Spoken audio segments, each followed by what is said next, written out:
시청자 여러분 안녕하십니까. 7월 3일 인사이트 시작하겠습니다. 상반기 부진했던 한국 경제에 청신호가 하나둘씩 켜지고 있습니다. 지난해 3월부터 시작된 무역 수지가 적자 흐름을 벗어나 16개월 만에 흑자로 돌아섰습니다. 15개월 연속 적자는 지난 IMF 외환위기 직전 이전의 최장 기간인데요. 여러모로 경제 여건이 좋지 않은 가운데 월간 무역 수지가 흑자로 돌아서면서 오랜만에 긍정적인 신호가 나타나고 있습니다. 이와 관련된 이야기 세종대학교 경영학부 김대중 교수님과 함께 자세히 짚어보도록 하겠습니다. 오늘 김대중 교수님 모셨습니다. 교수님 안녕하세요. 네, 안녕하십니까. 이거 참 덥죠? 예, 여름이라서 더운데 이 월간 무역 수지가 16개월 만에 흑자로 돌아섰다. 네. 무역 수지가 뭡니까? 우리 많이 흔히들 무역 수지, 뭐 경상 수지 막 이런 얘기 언론에서 많이 하는데 네. 사실 이거 제대로 배우지 않은 사람들은 그냥 그렇구나 하고 듣고 마는데 이게 어떤 내용입니까? 수출 빼기 수입이 무역 수지입니다. 네. 우리나라는 매년 900조 정도 수출하고 800조를 수입하는 나라입니다. 작년까지 이제 우리가 계속 흑자였죠. 근데 이제 무역 수지와 경상 수지는 같은 말입니다. 수출 빼기 수입이 바로 경상 수지고 무역 수지다. 그렇게 보시면 되겠고, 우리나라는 반도체가 우리나라 수출 품목 1위고 반도체, 석유화, 자동차, 철강, 기계 이런 순으로 되어 있습니다. 우리나라 전체 산업의 분류는 한 30개의 업종으로 분류가 되는데요. 한국은 지금까지 전체 수출의 20%가 반도체고 그다음에 2위가 석유화학입니다. 한국은 석유화학을 석유 100%를 수입합니다. 잘 아시다시피 원유를 수입해서 그것을 분해를 합니다. 그러면 석유를 분해하게 되면 제일 좋은 것이 항공유, 휘발유, 석유 이렇게 이제 구분이 되는 겁니다. 그래서 대한민국은 석유 정제 시설이 세계에서 가장 좋기 때문에 100% 원유를 수입해서 수출한다. 우리나라가 최근에 15개월 연속 적자였다가 이번에 흑자로 돌아섰습니다. 정말 반가운 소식이고 16개월 만에 좋은 소식이다. 대한민국은 무역 의존도가 75%입니다. 한국은 수출과 수입을 통해서 먹고 사는 나라고 이와 같이 전 세계 교역에서 아주 중심에 있는 나라다 이렇게 보시면 되겠고요. 우리나라가 왜 15개월째 연속 적자였나 하면 반도체가 안 팔렸기 때문에 그렇습니다. 그다음에 러시아하고 우크라이나 전쟁이 1년 반 이상 지속이 되면서 전 세계가 교역이 축소되었거든요. 그래서 가장 크게 타격을 받은 것이 바로 우리 대한민국이다. 다행스럽지만 우리가 반도체 수출은 아직 회복을 하지 못했습니다. 지금 이번에 무역 적자가 흑자로 돌아선 것은 날씨가 따뜻해지게 되니까 에너지 수입이 많이 감소했습니다. 날씨가 추워야지 가스, 석유를 많이 수입을 해서 우리가 난방도 하는데 이제 날씨가 너무 따뜻해지게 보니까 그렇게 에너지 수입이 크게 줄어들었고 반도체 수출은 아직도 많이 지지부진하다. 우리나라 전체 수출의 20%고 반도체 수출의 60%는 중국에 수출하고 있습니다. 근데 중국이 최근에 리오프닝이라고 해서 경제를 재개했지만 과거와는 다르게 아직도 계획 경제라든지 덩소평이가 시장 경제로 완전히 전환을 했는데 시진핑이가 다시 10년을 추가로 집권하게 되면서 시장 경제에서 계획 경제로 좀 선회하고 있고 또 우리는 굉장히 중국은 그렇습니다. 잘 아시다시피 아주 공산 사회주의 체제입니다. 공산당이 경제는 지배하고 있고 특이하게도 경제 체제는 시장 경제를 도입했습니다. 그래서 지금까지 큰 역할을 했는데 이와 같이 좀 교역이 축소되는 것. 또 우리나라는 지금도 이번 달에도 중국에서 무역 적자입니다. 우리나라는 매년 제가 900조를 수출하고 800조를 수입해서 100조가 흑자 났다고 했는데요. 그중에 50조는 다 중국에서 흑자가 벌어진 거였는데 이렇게 중국에서 오히려 무역 적자가 지속되고 있다. 이렇게 또 말씀을 드리겠습니다. 지금 교수님 말씀 들어보니까 에너지 값이 좀 하락한 그 추세에다가 날씨가 따뜻해지면서 이제 에너지 수입이 좀 줄어들게 되고 그러면서 이제 그런 영향이 있고 또 하나는 이제 중국하고 아직은 계속 영향력이 있다라고 말씀을 좀 해주셨는데 자 이게 무역 적자를 탈출하는 배경 한 두 가지 정도 좀 말씀해 주셨단 말이에요. 자 그러면 저는 궁금한 게 중국이 지금 뭐 사실 리오프닝 하면서 여러 가지 뭐 그 경제를 다시 살리기 위한 우리 지난주에도 말씀해 주셨잖아요. 그래서 경제를 살리기 위해서 금리를 갑자기 좀 낮춘다든가 기준금 낮춘다든가 했는데 중국 계속 이렇게 갈까요? 저는 과거와 다르게 중국이 시장 경제로는 선회하지 않을 것이다. 저는 그렇게 보고 있고요. 중국의 이제 홍콩이 이제 중국의 경찰과 공안이 다 들어왔습니다. 네. 그래서 많은 사람들이 시장 경제라든지 또 민주주의를 갈구하는 사람들이 홍콩을 탈출해서 싱가포르로 많이 갔고 또 영국으로 본토로도 많이 돌아갔습니다. 이렇게 이제 홍콩 같은 경우가 아주 대표적인 한 100년을 빌려줬죠. 영국이 이제 그게 이제 마약 중국의 네, 이제 아편 전쟁 때 후에 아편 전쟁 때 쫓아오고 이제 중국이 100년간 써라 이렇게 해서 이제 했는데 그 돌려받은 겁니다. 그래서 이제 이 아편 전쟁을 기회로 해서 홍콩이 아시아에서 유일한 서양이었습니다. 완전히 선진국이었는데 홍콩은 아시다시피 관세가 0%입니다. 싱가포르도 거의 관세를 0% 받으면서 이제 그 세계 무역이라든지 중심의 도시였고 홍콩은 우리나라에게는 아주 뭐 쇼핑의 천국이었다. 관세가 0%였는데요. 근데 최근에 이렇게 중국의 공산당이 경찰이 다 이제 본토를 홍콩을 접수하게 되면서 관광객이 막 너무 급감을 한 겁니다. 90% 급감을 하게 되니까 무료 비행기 티켓을 나눠줬습니다. 제발 좀 홍콩에 관광 좀 와서 소비 좀 해라. 근데 많은 사람들이 신청을 많이 했지만 과거와 같이 그렇게 자유롭지는 못합니다. 이와 같이 중국은 시장 경제를 지향하다가 이제 16조 달러 정도 되고 1인당 국민 소득이 지금 현재 1만 달러입니다. 우리나라가 한 3만 달러거든요. 한국이 한 3분의 1 정도 되고 미국은 1인당 국민 소득이 7만 달러 정도 됩니다. 그러니까 중국의 인구가 한 14억 인구니까 한 10,000달러가 좀 넘어서게 되니까 GDP가 16조 달러까지 온 거죠. 그래서 저는 중국이 과거와 같이 시장 경제를 지향하고 창업을 권장하고 많은 사람들에게 경기를 부양하고 이렇게 해야 되는데 알리바바라든지 알리바바가 가지고 있는 엔터그룹을 상장을 막아버렸습니다. 그렇죠, 막았죠. 그러니까 많은 시장 경제를 지향하고 창업을 하던 많은 사람들이 중국에 대한 그 중국 지도 체제에 대한 두려움을 가지게 되었고 또 서양으로 많이 옮기거나 또 이렇게 경기가 위축됐다. 저는 그런 것이 가장 큰 우려가 되고 지난주에도 말씀드린 것처럼 우리가 중국에 대한 의존도를 이제 좀 서서히 줄여야 된다. 대한민국은 중국에 대해서 수출 의존도가 26%입니다. 2위가 미국인데 15%고 홍콩이 8%, 그다음에 일본이 한 6% 정도 됩니다. 또 베트남이 또 이어지고 있죠. 이와 같이 우리가 전체 수출의 3분의 1을 중국에 의존한다는 것은 정말 너무 과도하다. 전 세계 수출 시장에서 중국이 차지하는 비중은 한 13% 정도밖에 안 됩니다. 그러니까 우리가 중국에 대한 수출 의존도를 세계 평균인 13%, 15%까지 낮춰야지 좀 안심이 될 수 있다. 그렇게 또 말씀을 드리겠습니다. 아하. 사실 대본에는 없는 얘기인데 제가 궁금해서 그런데 이 뉴스를 보니까 7월 1일부터 중국에서부터 간첩법인가 보안법인가 강화됐다 그 뉴스 들으셨잖아요. 예. 그래서 그 우리나라 교민들이나 관광객들한테도 조심하라고 이게 사진을 잘못 찍거나 뭐 이렇게 하면 해도 과거에는 이제 간첩죄라는 게 그 간첩죄라 했었는데 지금 국가 안보와 뭐 관련이 있으면 다 한다. 그리고 그게 우리나라처럼 뭐 이렇게 법원에 따라서 다 하는 게 아니라 의심만 돼도 벌금을 물릴 수 있고 뭐 체포도 할 수 있고 이렇다는데 그런 것 때문에도 좀 왜 해외에서 지금 말씀하신 것처럼 중국에 대한 투자나 중국과 어떤 교역이나 이런 거 좀 두려워하지 않을까요? 제가 이 탈북하신 분들 이 이야기를 가끔 들어보면 그분들이 한국에 왔을 때 가장 좋아하시는 점이 아니 열심히 일하니까 돈을 많이 주더라. 역시 내가 번 만큼 열심히 하니까 되고 내가 마음대로 자유롭게 할 수 있어서 정말 좋았다. 그래서 노력한 만큼 살 수 있다. 이런 건데 중국이 지금 시장 경제로 다시 안 돌아가고 그럼 국가의 통제를 이렇게 해버리면 중국 국민들이 일할까요? 저는 아마 이제 과거처럼 중국이 자유롭지 못하게 될 것이다.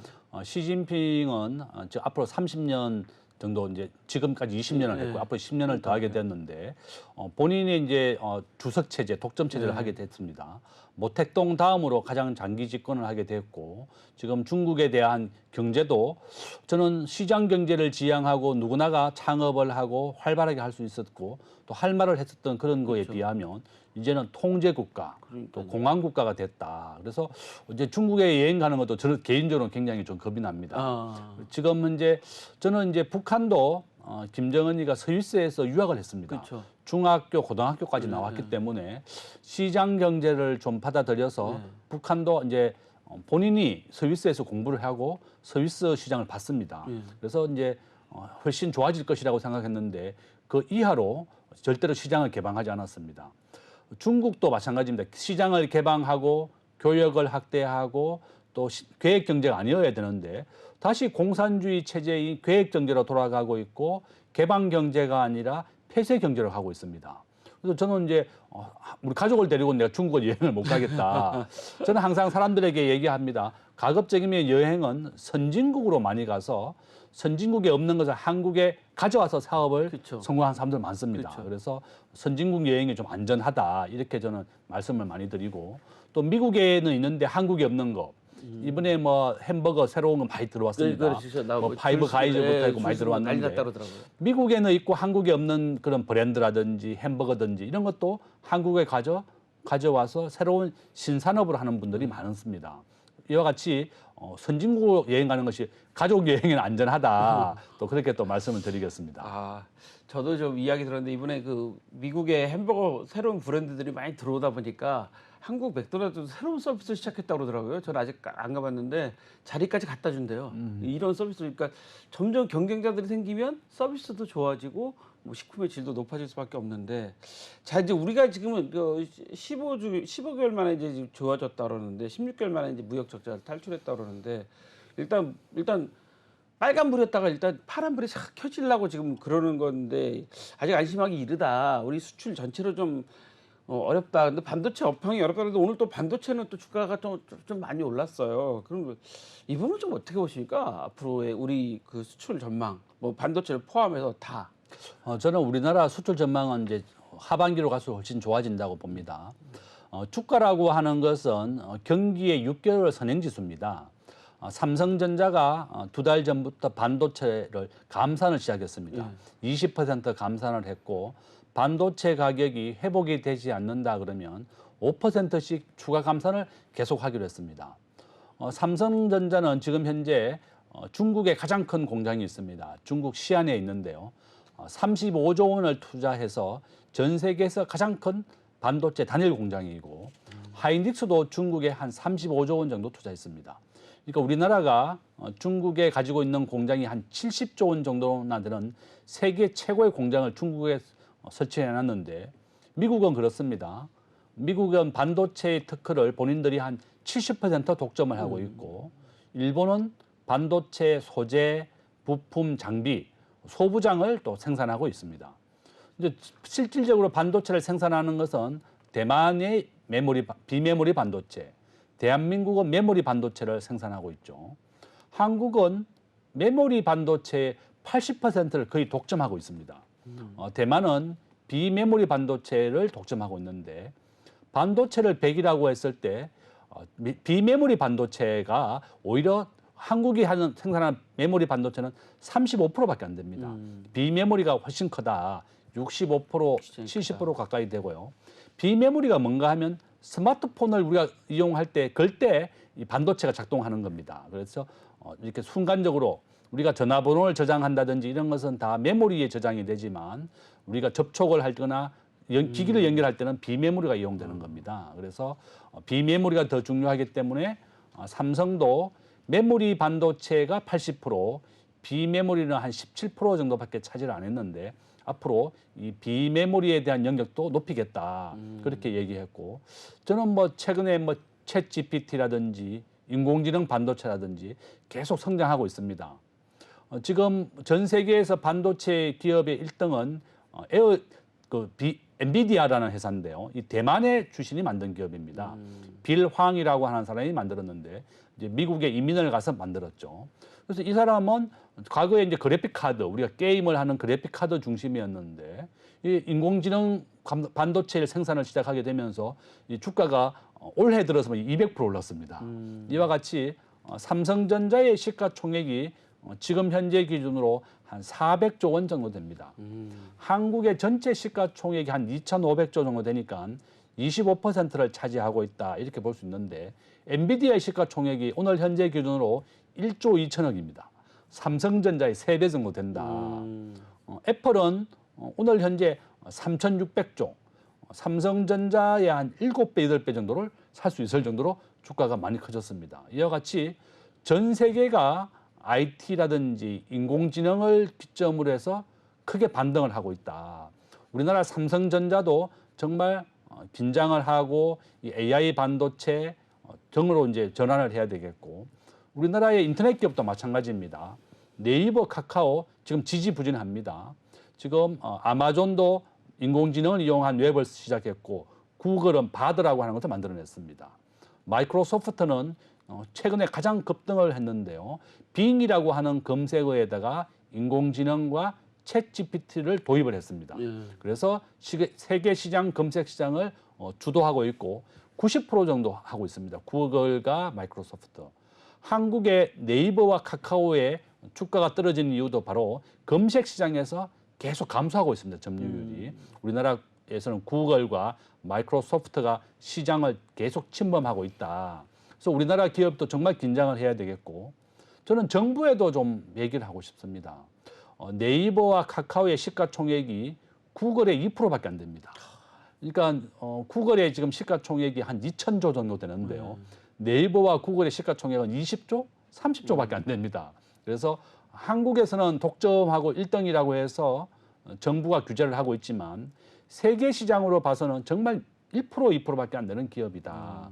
요점은 우리나라가 스마트폰 보급률 세계 1등입니다. 그래서 네이버나 카카오 같은 이런 기업을 해외에 진출해라. 지금 네이버와 카카오는 전체 매출액의 30%가 해외에서 벌어들이고 있습니다. 그래서 저는 이 두 기업들이 전부 다 해외로 진출해야 되겠고, 또 카카오도 쪼개기 상장을 좀 그만해야 되겠고, 해외에서 돈을 벌 생각해야지 이 5천만 명이 모여있는 이 좁은 나라에서 계속 돈을 벌려고 해서는 안 된다. 이렇게 말씀을 드리겠습니다. 지금 말씀 들어보니까 이게 우리가 무역 수지를 이야기하고 있지만 사실은 이 우리나라의 그 IT 거대 그 테크 기업인 네이버나 이 카카오가 정말 국내에서 이 우물안 개구리처럼 돈 벌려고 하는 것은 조금 기업가 정신에도 좀 어긋난다라는 생각을 좀 가지게 되네요. 왜냐하면 그냥 쪼개기 상장하고 막 이래가지고 그냥 국내 그 투자자들 돈이나 어떻게 보면 저기 유치하려고 하는 것 보다 보니까 그런 문제가 많은데, 교수님 제가 사실은 질문이 궁금한 게 한 가지가 더 있었는데, 네. 지금 환율이 지금 오늘 보니까 1,209원 정도 돼요. 네. 원달러는 1,309원. 네. 고시 환율로 기준 환율이 엔화는 905원, 위안화는 180.5원 정도 되거든요. 환율은 좀 어떻게 해야 될까요? 저는 하반기에. 이제 원달러 환율 제가 이제 지난 한 50년간 분석해 봤더니요. 80% 확률로 계속 올랐습니다. 우리가 1970년도에는 1달러에 200원이었는데요. 지금은 1,300원까지 왔습니다. 요점은 원달러 환율은 계속 상향하고 우상향하는데 그 추세는 80%의 확률이다. 또한 일본의 엔화에 있어서는 일본은 지난 한 20년 동안 굉장히 어려웠습니다. 그죠. 일본이 반도체에도 세계 시장에 1, 2등에 점유를 했었는데요. 지금 일본의 반도체 기업 하나도 없습니다. 최근에 일본의 일본의 엔화의 가치가 떨어지게 되면서 수출이 크게 증가하고 있습니다. 지금 일본은 무역 의존도가 25%밖에 안 됩니다. 75%를 다 내수에 의존하고 있고, 수출은 25%고 우리가 딱 반대입니다.